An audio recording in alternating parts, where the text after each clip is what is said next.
Hey, what's going on, guys? This is Brant at the Classic Physique Collective, and today I've got some highlights for you from this weekend's Atlantic Coast Pro, which was the last men's Classic Physique qualifier of the year for the Olympia. Turned out to be an awesome show, was really close, especially in that top three, but our winner was Anthony Barbera III, better known as Barbs, one of my favorite guys out there. Really happy for Anthony. Him and his coach Sebastian, the heavy unit, have really just figured out the formula. And Barbs is going to be making his debut at the Olympia this year. So super happy for him. A big congratulations. And I can't think of anybody else who deserves it more. Incredible work ethic. Really awesome dude. Only place to go is up. So Barbs wasn't the only guy who qualified for the Olympia in this show. We had Tommy Clark, who had to hop in last minute because he was leading the point standings at one point. But after Romania last week, there were three guys who hopped him in points. Only the top three guys in the points, in addition to those who automatically qualify for winning a show, will actually qualify for the Olympia. So being in fourth in points, Tommy had to get more points. So he either had to win this show or he had to place in the top four, which he did. He finished in second in this show. So I'm really excited to see Tommy at the Olympia. This will be his second Olympia appearance. In third place, we have Wayne Freeman. And Wayne's a cool story because he, in 10 weeks, went from not placing at Savannah to placing third in this show, which was just, that's a hell of an improvement. And I think it's a testament to, one, Wayne's work ethic, and two, just how good of a coach he has. He started working with Cam Cheek about 10 weeks ago, and they really put something great together this show. And I think highly of both of those guys, and I think they've got a bright future working together. So really happy to see Wayne place very well because he's just got a great classic shape, awesome work ethic, another great dude. So in fourth place, we had Damian Patrick. Damian's another guy. Man, I love his shape. The only thing he's really missing at this point is a little bit more on his back and probably coming in a bit tighter. And he's a guy who's going to be in the conversation for winning future pro shows. That's how good he looks. In fifth, we had Toto Zhang, who I unfortunately don't think we're going to see in Classic after this year. He was the only guy I've ever seen go back and forth between 212 and Classic and just absolutely kill it. Really big fan of Toto's physique. He's got just that cartoonish, bubbly, round muscle. In sixth place, we had Eric Abalon, who I think a lot of people were really expecting him to have a shot at winning this show. And he's really close. This is only his second pro show, but man, Eric's got very clean lines, a very classic look. He just needs a little bit more thickness and width on his back, and I think he's there. In seventh, we had, making his Classic debut, Louis Dominique Corbeil-Fizet. So he's another guy who works with Cam Cheek. He has taken 3 years off to just, kind of complete that Classic look. So it was something that wasn't initially planned from what I know. But, as he's built over the past couple of years, he just had the Classic look and decided to step into it. And I'm glad we got to see him on the Classic stage because I think he's got a bright future. In eighth place, we had Jabbar Al-Khawari, this was actually probably his best look of the year. I think we last saw him at Yamamoto. He just looked really solid here. Good shape, impressive conditioning. So good look from him. In ninth, we had Corey Curtis, who has a very big frame, very hard to fill out, but another Classic shape, just more muscle, and I think he's in the top 5 discussion in a lot of shows. Rounding out the top 10, we had Dominic DiBenedetto, who this is, I believe, his second top 10 placing of the year. So in 11th, we had Chris London, who last competed at the Daytona Pro. He took second in the 35-plus Masters division. But Chris is a guy who I love his conditioning, his shape. Just got very round, full muscle. In 12th, we had Leo Meyerhofer, and I said that Leo was going to improve from his last show, and I think he really did. And that was reflected in him placing higher. In 13th, we had Landley Mannery, who won the Masters 40-plus division. In 14th, we had Bobby Anderson, who took second in the Masters 40-plus. In 15th, we had Taiwan Williams, who's a natural competitor. I was pretty impressed with him. And the guys who did not place were Eric Berger, another Masters competitor, Elias Gazul, who's a natural competitor, Tyler Sibley, who I personally believe should have probably placed higher, but I think I can also see from the judge's perspective, he just might need some more mass on his legs. And then Rob Walker, who was the Masters 50 plus winner. So those are your placings from the Atlantic Coast Pro this past weekend. Let's go ahead and jump into some highlights. Live stream was a bit shoddy, so I'm going to give you guys the footage I was able to capture. This is just going to be of the top 5 guys. All right, guys, so we're going to go ahead and jump into some highlights. Toto, come on out also. So I'm going to start out with the top 5 from Prejudging. All right. So here we got Anthony Barbera III in the middle. To his left, Tommy Clark. To Anthony's right, so the right center, we got Wayne Freeman. On the far right, Damian Patrick. And on the far left, Toto Zhang. Guys hitting a front double bicep. I'm going to go ahead and pause here. So, initial look here. A lot of great shapes, and I think this is a really close pose across the board. But the two guys that my eyes are really drawn to in this pose are Anthony in the middle and Wayne to his right. I'll say for a couple of reasons. I think their conditioning out of the 5 is probably the best.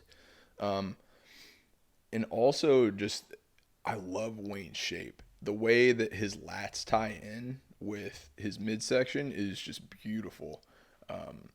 Another thing too is Barb's conditioning is just absolutely insane. You can just see all the detail in the quads, the abs. His lines are just so impressive. So we'll go ahead and move on. This is a pretty strong pose for all these guys. Side chest. Guys hitting a side chest now.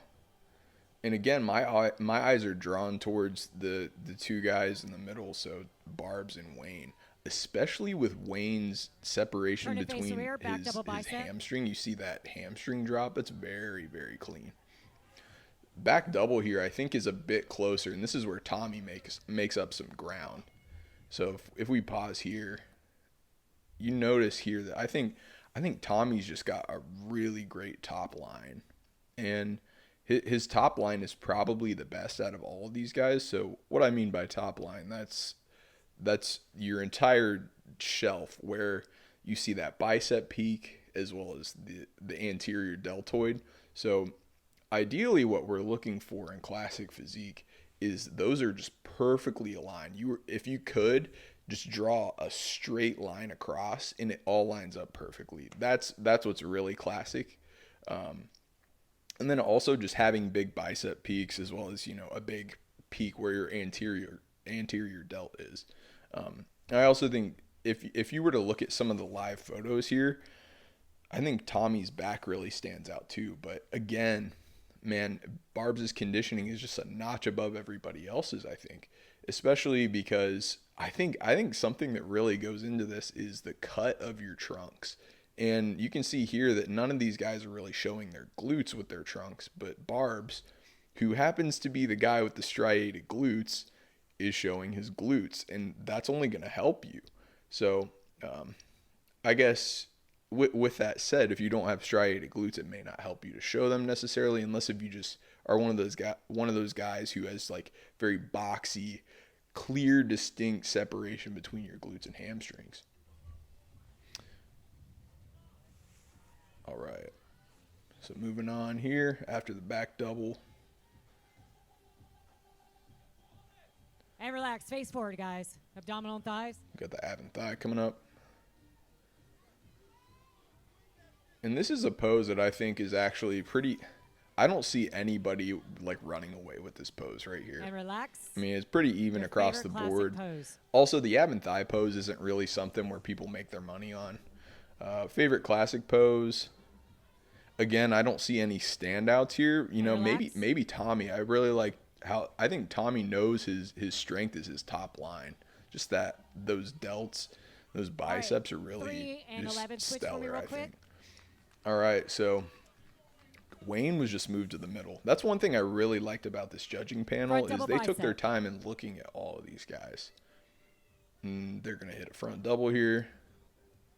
Hold So on, yeah, relax, you're gonna see. relax. Okay, Spread out, guys. so they're gonna get some There's more plenty of space stage here. there. But that's one thing that is really you can tell it's a veteran judging panel.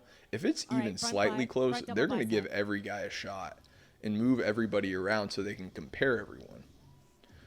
So I want to pause here. I would say, I mean, they both have their strengths, but I think slight edge to Tommy simply because he's got bigger arms. They're pretty even when it comes to lat development and how that ties in with the waist.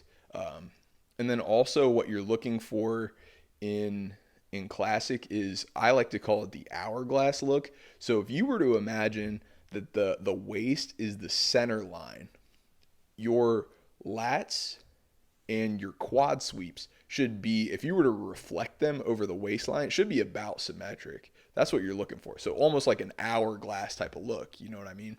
So I think Tommy has a slightly better hourglass, to so to speak, but Wayne's conditioning definitely gave him a very valid look from the judges for second place.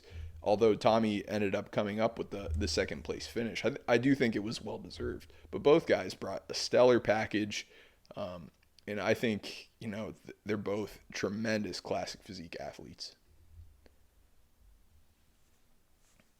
All right, so moving to a back double.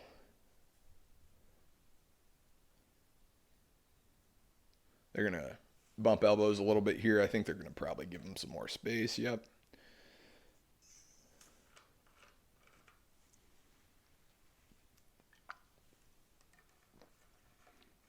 All right. So here, yeah, I really like Tommy in this pose. I think this is a big win for Tommy. Probably the thing that gave him second over Wayne.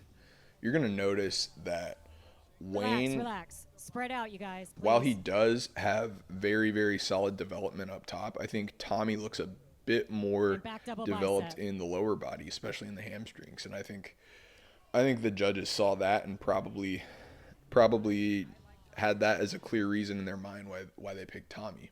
But nonetheless, both of them have a fantastic back double. I mean, it's really hard to compete with those guys. All right. And I mean, Damien also, I heard the judges deliberating, and they were saying that Damien was worthy of, being considered for a top 3 spot, but the back was actually the concern here. So that's kind of some food for thought. Damien's not that far behind. He just needs a little bit more development in his back. And face forward.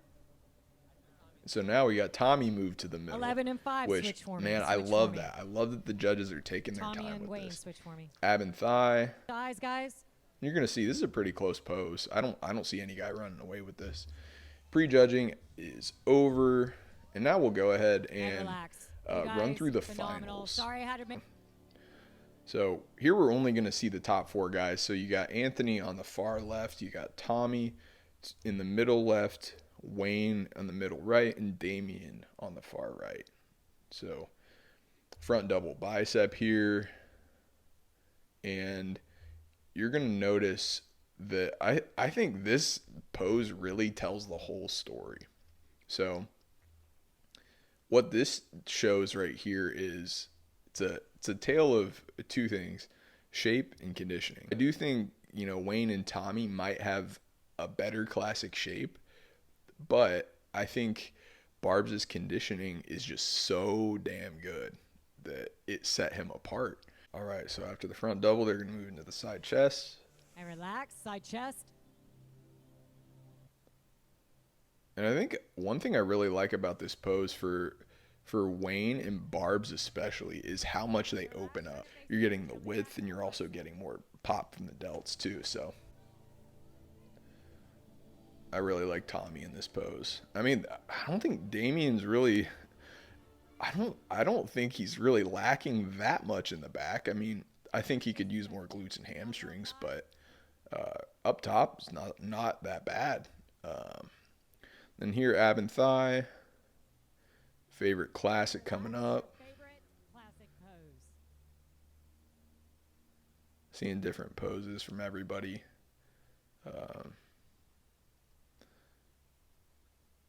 Man, what an awesome show. It was just so close, and you'd love to see these stories, man, between like, Barb's finally getting that first pro win after Hurricane Pro. Just love seeing him come out on top. Wayne coming from a do not place to a third place finish in a matter of 10 weeks. Tommy being passed up and having to jump in last minute. He was 4 weeks out from the O and had to jump into this show last minute, but that just proves that he was ready. So a lot of great storylines with this show, but that's going to wrap up the highlights today, guys. I want to thank you all for watching. If you like my content, make sure you feed the algorithm, like, share, and subscribe. Also, comment down below what your thoughts were on this show and who you're looking forward to seeing at the Olympia this year. If you like my content, make sure you follow me on Instagram as well. My tag is @CPC Bodybuilding. Thanks again for watching, everybody. Make sure you keep it classic.